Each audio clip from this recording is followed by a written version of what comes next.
Gracias, presidente. Vicente Serrano, conductor de Sin Censura. Si me permiten los compañeros y si me permite usted, me gustaría hacerle dos planteamientos hoy y un recordatorio o mención de algo que mañana se cumpliría un mes, usted me prometió aquí. El 7 de junio pasado, yo le vine a exponer que en una entrevista que me concedió Santiago Nieto, extitular de la Unidad de Inteligencia Financiera, me había señalado que había dejado armada una investigación sobre los flujos de capitales que llevaban a Peña Nieto. Y en el marco de aquella visa dorada en España y su vida de millonario, yo le preguntaba a usted si sabía de esa investigación y me dijo que no. Y me dijo, palabras más, palabras menos, pero muy fácil. Vamos a pedirle a Pablo Gómez, actual titular de la Unidad de Inteligencia Financiera, que nos lo aclare. Mañana se cumple un mes y yo le pregunto, presidente, ¿qué pasa en la Unidad de Inteligencia Financiera?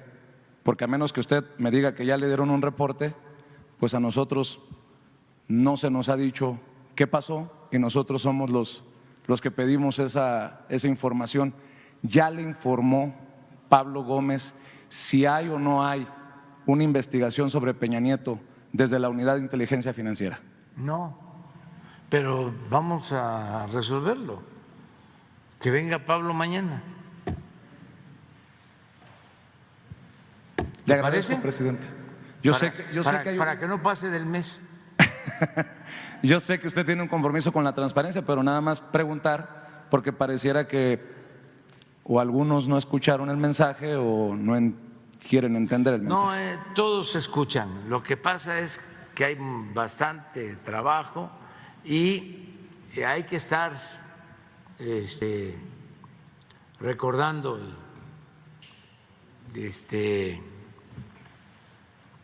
empujando para que las cosas caminen. En Palacio las cosas caminan despacio. Ya tiene nota el Reforma. Y disculpe que me esté parando y sentando para los compañeros atrás en las cámaras, con mucho respeto. Ahora sí los planteamientos, presidente.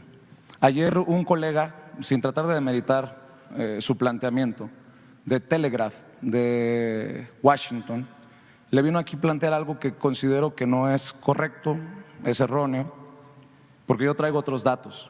Acabo de regresar de San Antonio, Texas, en donde estuvimos dándole cobertura por aproximadamente una semana a la tragedia de los migrantes que murieron en la caja del tráiler. Yo percibo en esa comunidad que llegaba a dejar flores, veladoras a los mexicanos y no mexicanos que murieron. Hay que decir que la gran mayoría eran nuestros paisanos y paisanas que confían en usted, que siguen respaldándolo desde el extranjero.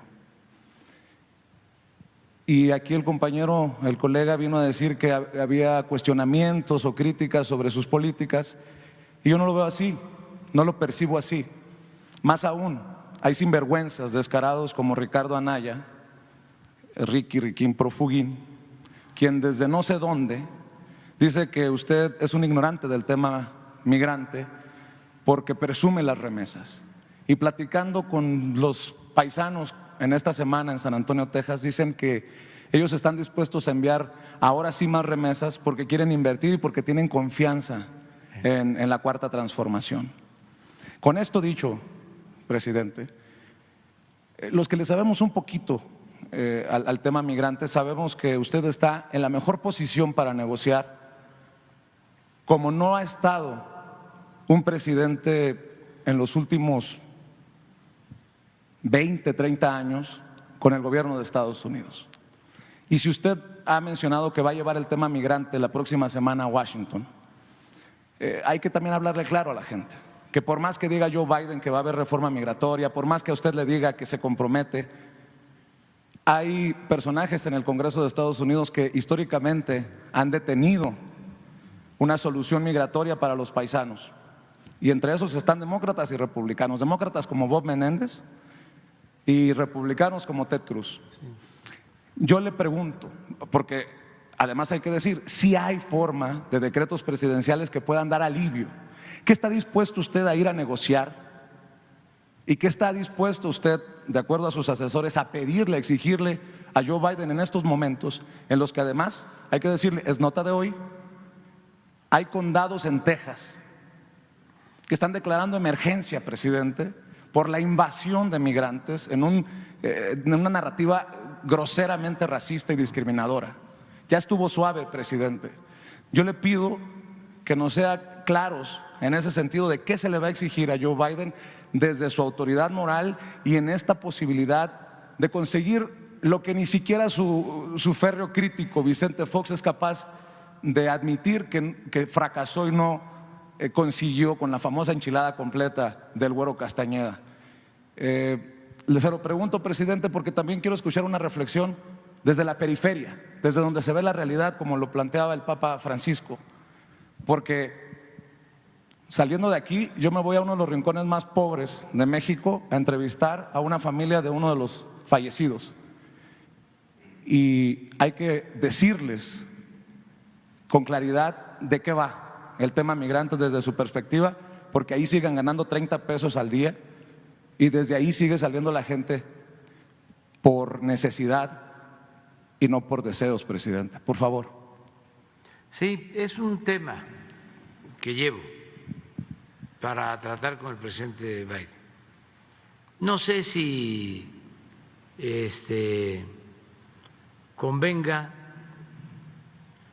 que yo les adelante sobre la propuesta concreta, específica. Pienso que debo de esperar hasta el 12, pero sí asegurarles que es un tema central y que mi propuesta al presidente Biden es una opción, es una alternativa buena para ambos pueblos y para los dos países en materia de migración. Miren,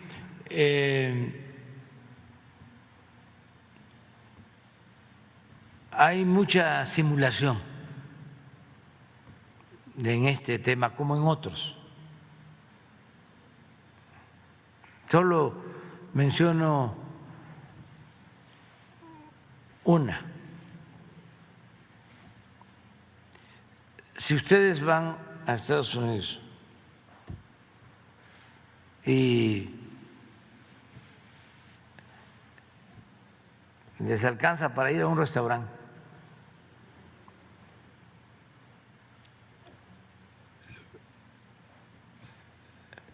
puede que esté vacío, que solo haya 2 mesas ocupadas o 3, y no les den servicio teniendo las mesas vacías. Y la persona que atiende les dice: no podemos darles el servicio porque no tenemos trabajadores de cocina ni trabajadores que atiendan las mesas. No hay trabajadores en Estados Unidos para sus actividades productivas. Entonces, ¿por qué negar este hecho real? La falta de trabajadores. Y al mismo tiempo impedir que lleguen migrantes. Por hipocresía, presidente. Y porque se mantiene desde hace mucho tiempo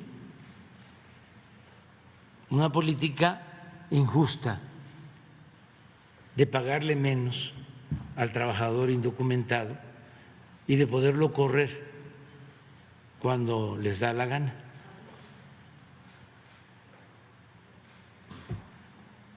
Entonces, ¿cómo va a crecer una nación sin fuerza de trabajo?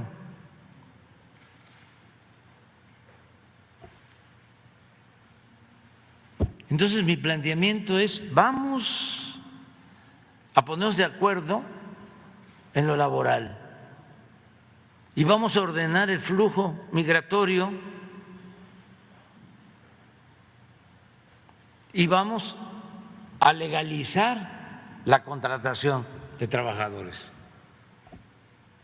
que no sea un asunto de particulares, de traficantes de personas, de polleros, de empleadores sin escrúpulos, sino que sea un asunto de gobiernos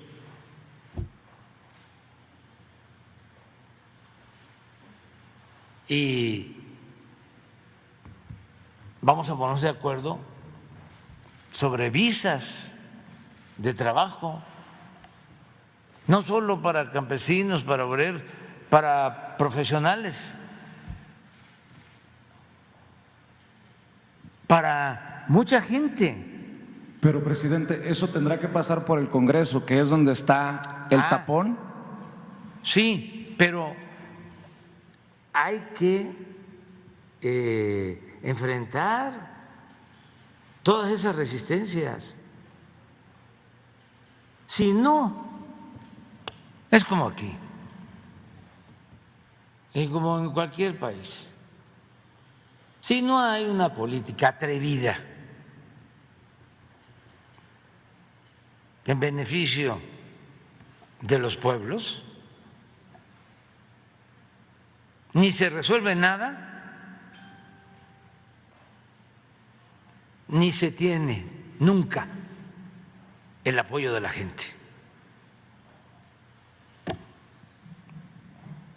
Son momentos de tomar decisiones. Es una crisis mundial y hace falta tomar decisiones. ¿Y qué voy a estar pensando en Bob Menéndez o cómo es? Bob Menéndez, sí. Menéndez. ¿Qué va a decir Bob Menéndez? Sí, se trata de asuntos de Estado, de nación, que el New York Times, que el Reforma. No, hay que transformar.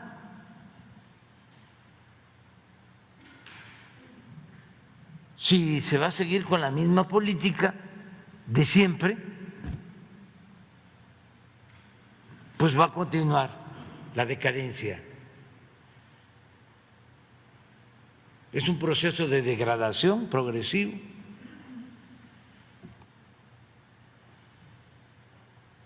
Y hay ejemplos en el mundo y en Estados Unidos de decisiones firmes. Lo que hizo el presidente Franklin Delano Roosevelt, que le tocó enfrentar la crisis económica y cambió la política y sacó a su pueblo de la crisis y recuperó la confianza de muchos en que había futuro en esa gran nación. Pero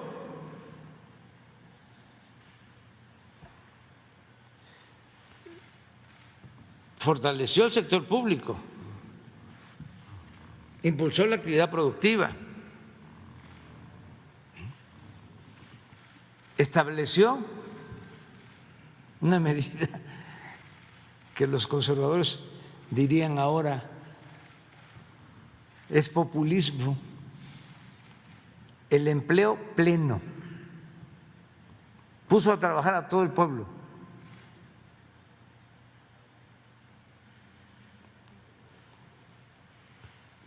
Fomentó mucho las obras públicas para crear trabajo. Llevó a cabo una política internacional extraordinaria, por eso Neruda le llamó el titán de las libertades.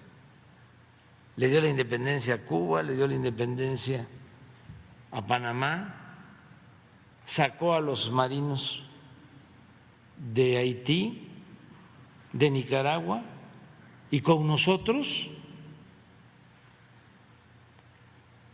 siendo presidente Lázaro Cárdenas, se expropia el petróleo, tomamos una decisión soberana y él actúa con respeto. ¿Y a qué lleva esto? A que viene la Segunda Guerra Mundial y vean nada más el calendario de acontecimientos. A los 6 meses, creo que a los 5 meses, que decide el presidente Roosevelt que va a participar Estados Unidos en la Segunda Guerra Mundial para enfrentar a los países del eje, a Alemania, a Japón y a Italia, México se suma, secunda, habiendo México sostenido una política de neutralidad. Pero como se trataba de Roosevelt, ya para entonces era Ávila Camacho, ya para entonces con la guerra el presidente Ávila Camacho nombra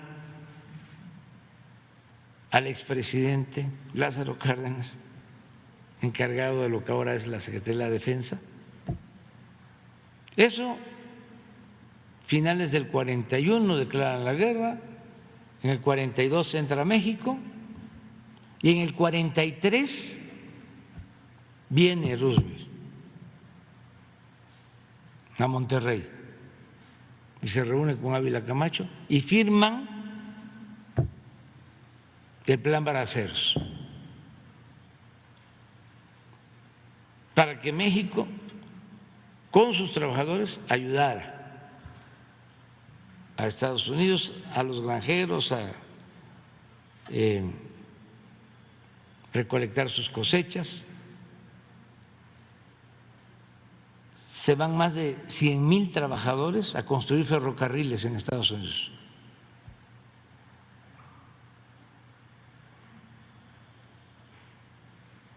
Pero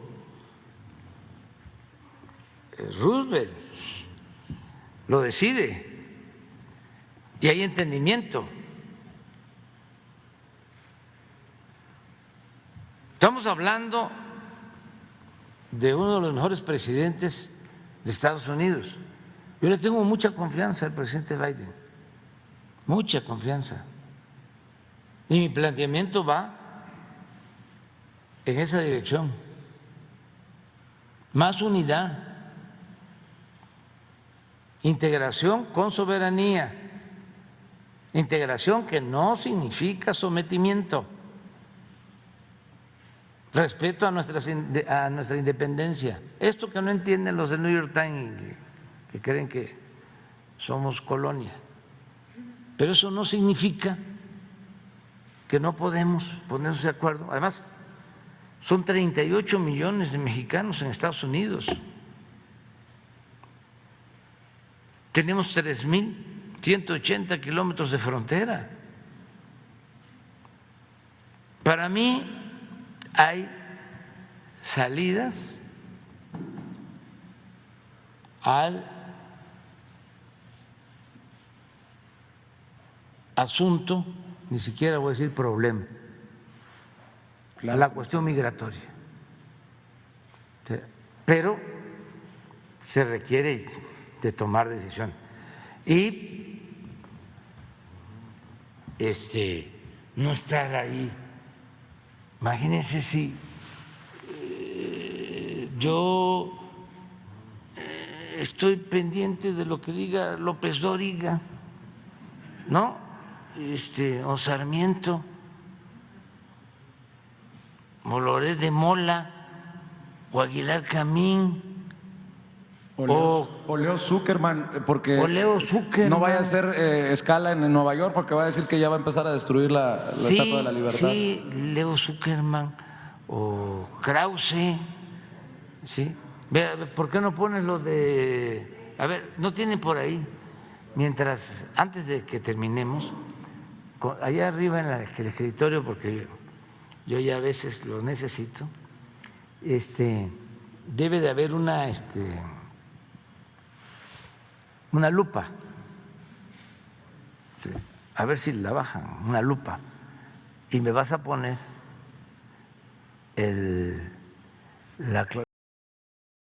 la nota aclaratoria del Reforma.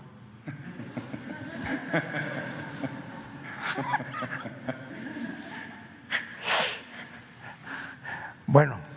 Presidente, y para cerrar, y con todo respeto para los compañeros, creo que mi amigo Jesús Lemus, periodista independiente, no se va a enojar si le ofrezco este libro que me autografió y me dedicó, que todavía no está en librerías, que yo se lo deje para que lo lea. Si quiere prestado o regalado, no hay problema, se lo dejo con Jesús. Y es un tema incómodo. No está en librerías, me lo hizo llegar, y es el fiscal imperial, el eslabón más oscuro de la 4T. Y la figura central es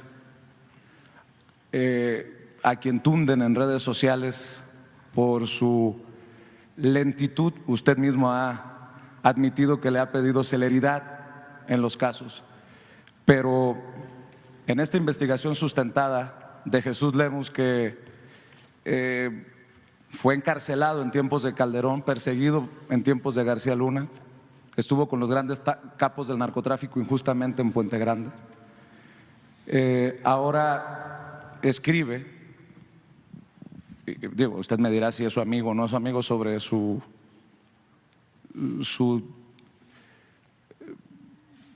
el fiscal, iba a decir parte de su terna, porque al final usted también lo postula y lo desnuda.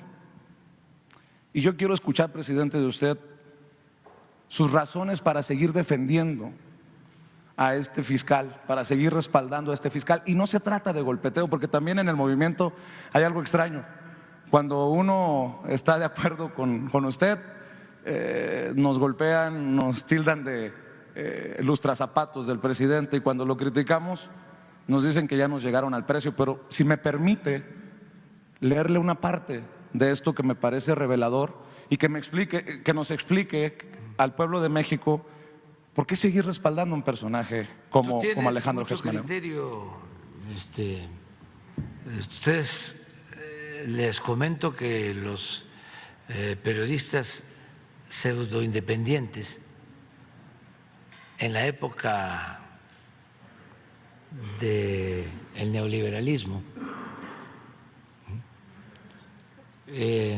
los pseudo independientes, los chayoteros, no tan así, porque la verdad es hasta de agradecer, ¿no?, cuando alguien no presume, ¿no?, de ser honesto y dice soy charro y qué, ¿no? ya, un poco lo de un partido y de otro, de los que ahora forman parte del bloque conservador, ¿no? Que unos corruptos cínicos y los otros corruptos hipócritas, no de los que se dan baños de pureza, del doble discurso, de la doble moral. Si me dicen con quién se queda, bueno, no me quedo con ninguno de los dos, pero es de reconocer que no se andan por las ramas algunos. Entonces, había en los tiempos del periodo neoliberal periodistas supuestamente independientes. Entonces lo que hacían es que cumplían con una cuota para simular, dándonos a nosotros unos pequeños espacios, ¿no? Y era un equilibrio, desequilibrado, pero buscaban el equilibrio. O para actuar así, con una supuesta independencia, de repente nos daban un golpe como para que quedara claro de que no estaban con nosotros, ¿no?, sino que eran independientes. Entonces, ahórrate el golpe.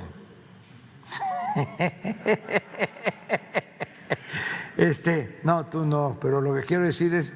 ya me había asustado, presidente. Espérate, no, es que aguanten, cada quien tiene su criterio, y somos libres, pero si les dicen de que me ayudan, por ejemplo, pues contesten, pues sí, porque es un asunto de justicia, ¿sí? Es 100 contra 10. Si todos, pues vean los periódicos, todos en contra.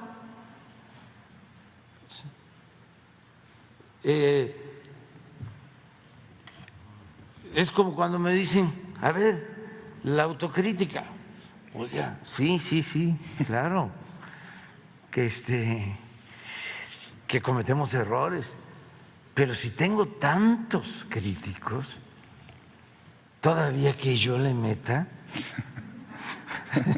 Oiga, ya que abrió ¿cuánta gente vive? Sí, es una empresa, la verdad, muy lucrativa el pegarnos a nosotros. Es muchísimo dinero. Entonces, no, estoy haciendo esta reflexión y la verdad, yo no odio a nadie, no tengo enemigos, tengo adversarios, no me amargo, mucho menos se me va a endurecer el corazón, nada. Busco hasta mantener el sentido del humor. Hay cosas que sí son serias, muy serias, porque tiene que ver con el dolor de la gente, sí, pero otras, los ataques y esto, no. no me afectan mucho. Ya que abrió la puerta, presidente, si dice que buscamos justicia y nada más le faltó decir, como digo yo en el programa, nótese mi sarcasmo, casi se me sale el corazón con su referencia, pero déjeme leerle sobre Alejandro Gertz Manero y explíquenos, presidente, si puede, Sí, si quiere, sí. No, porque sí también es puedo. dueño de su silencio, ¿no? ¿Por qué sigue respaldando a Alejandro Gertz Manero? Dice Lemus en su nuevo libro, La Fiscalía Imperial, el fiscal imperial, el eslabón más oscuro de la 4T, que la Fiscalía General de la República se ha convertido en una fiscalía imperial que ni siquiera la figura presidencial significa un equilibrio de poder frente al desmedido poder con el que se le ha dotado al fiscal general Alejandro Gertz. Dice que la propia ley de la Fiscalía General de la República no da pie a equívocos.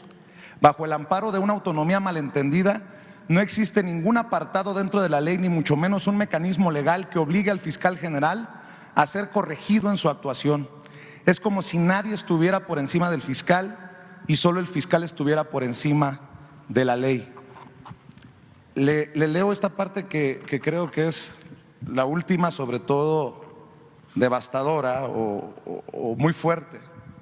Dice que la omisión de Gertz Manero en relación con el combate a la corrupción también se deja ver en los casos de otros actores políticos cuyos nombres se han convertido en sinónimos de corrupción y que a pesar de las evidencias públicas que existen sobre sus conductas violatorias de las leyes mexicanas siguen intocados, como el exgobernador de Michoacán, Silvano Aureoles, el exlíder del sindicato petrolero, Carlos Romero de Champs, el exgobernador de Nuevo León, Jaime Rodríguez Calderón, la exdirigente del sindicato de maestros, Elbester Gordillo, el exgobernador de Veracruz, Fidel Herrera, el exgobernador de Aguascalientes, Luis Armando Reynoso Femat, el exgobernador del Estado de México, Arturo Montiel, los exgobernadores de Tamaulipas, Tomás Yarrington y Eugenio Hernández, el exjuez federal, Luis Armando Jerezano, el gobernador de San Luis Potosí, Ricardo Gallardo, el senador Ricardo Monreal, el exdirector de la Comisión Nacional del Agua, David Korenfeld, los exgobernadores de Chiapas, Manuel Velasco y Jaime Sabines, los exgobernadores de Coahuila, Humberto Moreira y Jorge Torres, el hermano del expresidente Carlos Salinas de Gortari y Raúl Salinas, la exvocera del entonces presidente Felipe Calderón, Alejandra Sota, y un largo etcétera, etcétera, etcétera. Todos los casos arriba referidos han sido reconocidos en al menos una ocasión por parte del presidente Andrés Manuel López Obrador como atentatorios al pueblo de México. Se ha evidenciado hasta el hartazgo la corrupción que encarnaron durante su función pública, pero ni eso ha movido al fiscal Alejandro Gertz Manero para que, en el marco de sus funciones oficiales, vaya por ellos a fin de que rindan cuentas, como es la persona presidencial y a la vez como es la promesa presidencial, y a la vez el reclamo popular de los mexicanos. El fiscal sigue inexistente, así cierra el libro, inamovible, intocado, obsesionado con el poder, evadiendo cada día la impostergable cita con el juicio de la historia y la historia con él, con ellos, con nosotros, con todos, siempre será impecable. Presidente, sí, el fiscal es un fiscal imperial que a él nadie lo toca. No. Todo mundo, todos los servidores públicos tenemos que actuar con apego a la Constitución y a las leyes. Y si se cometen delitos graves, los servidores públicos podemos ser enjuiciados. En el caso del presidente, una de las reformas a la Constitución es de que pueda ser juzgado por cualquier delito. Ya no hay el fuero constitucional que se mantuvo desde la Constitución de 1857. Yo puedo ser juzgado como cualquier ciudadano. Esa fue una reforma que se aprobó por iniciativa nuestra en el Congreso. La Corte ya juzgó a Gertz Manero que intervino intereses personales para un asunto.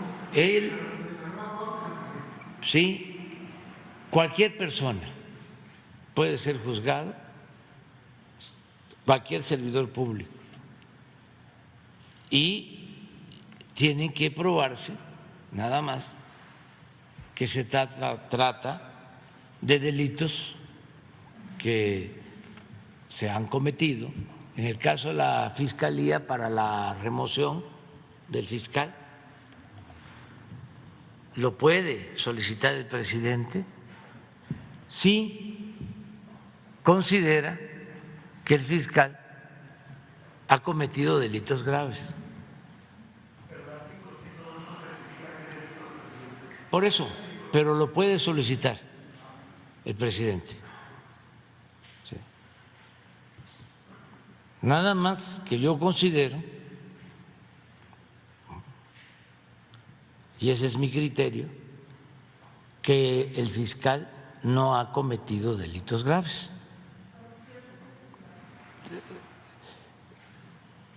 Se puede denunciar y somos libres, ¿no?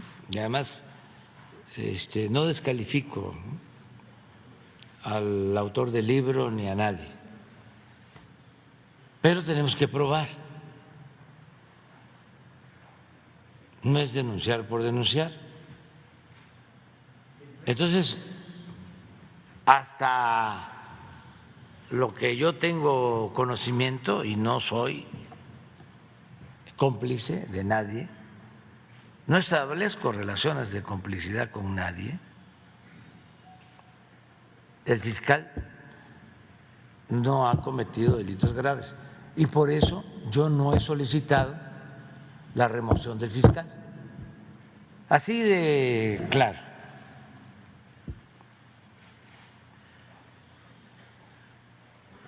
Y cada quien tiene su manera de pensar.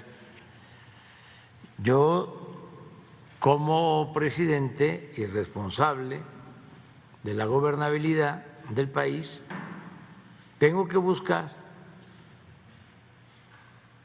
que mantengamos la paz, la tranquilidad. En México, aunque no les guste a nuestros adversarios conservadores, tenemos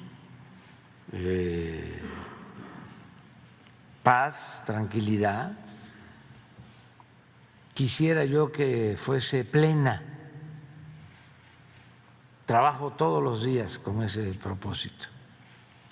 Pero no es que vivamos en la anarquía, en el desorden. ¿Cuántas manifestaciones en contra del gobierno han habido? ¿Cuántas veces han llenado el Zócalo para protestar en contra del gobierno? Se ha llenado el Zócalo, como en 3 veces, en 2 ocasiones, porque por la pandemia no.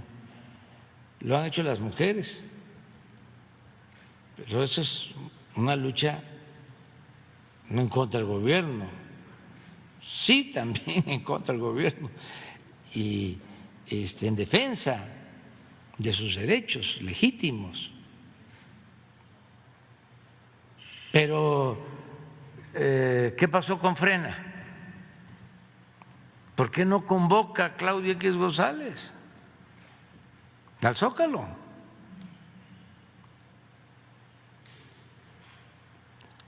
Porque a diferencia del ambiente que están queriendo recrear nuestros adversarios, la gente tiene confianza en el gobierno y hay que ver la cara, las caras de la gente. Hay esperanza. Y bueno, si todo esto es subjetivo, pues vámonos a las encuestas. Si estuviésemos tan mal como lo sostiene a diario el Reforma y el Universal y los columnistas conservadores reaccionarios, pues habría una gran inconformidad. Sí existe, desde luego, un sector conservador que está furioso y cada vez se enfurecen más porque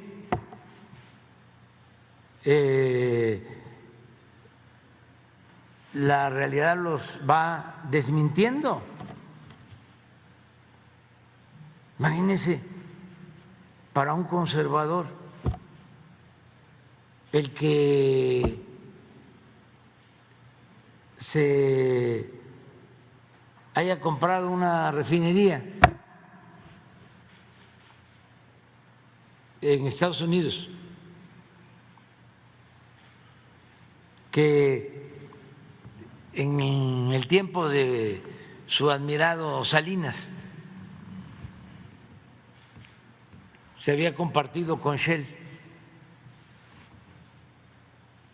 y que se toma la decisión de comprarla y en 6 meses se paga.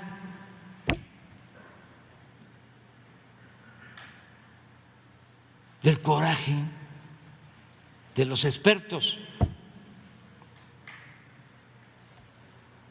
Nada más, imaginen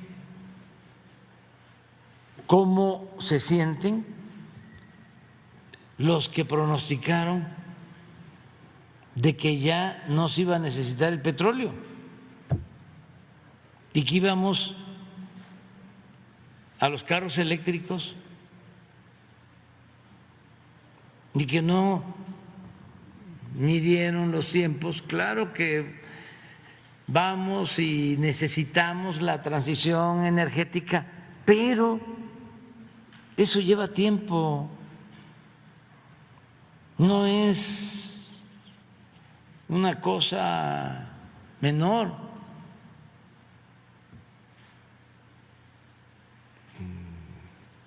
Nosotros llevamos 4 años buscando garantizar el Internet para todos y cuando entramos pensamos que iba a ser papita.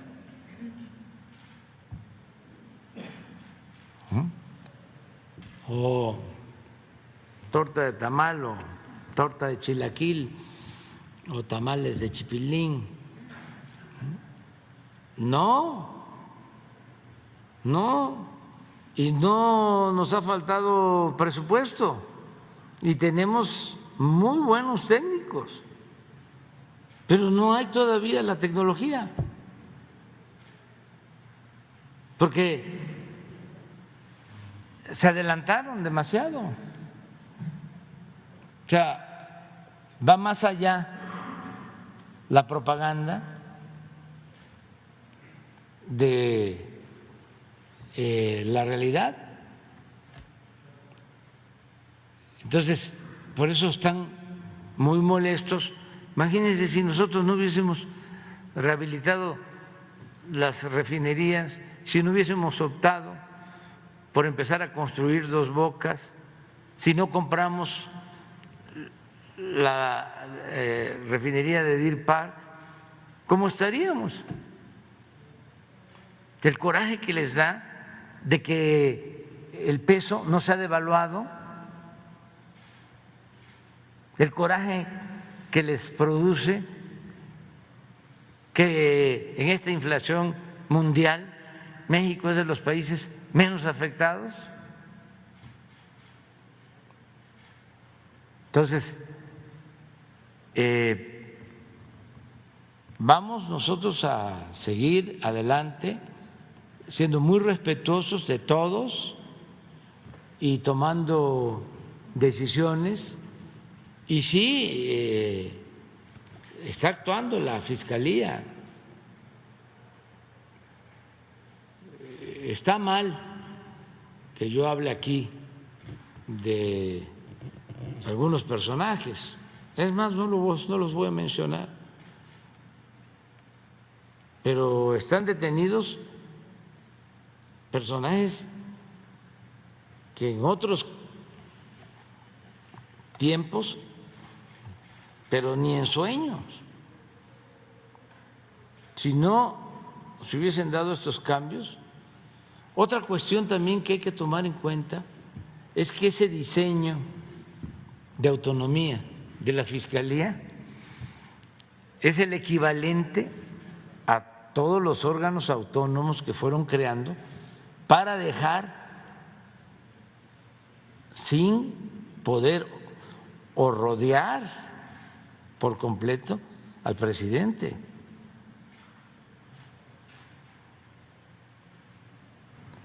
Entonces, vamos a continuar adelante y felicidades al autor del libro y sí, y muchas gracias a ustedes, los que nos ayudan. Son muy pocos, es una minoría, eso sí, pocos pero mejores.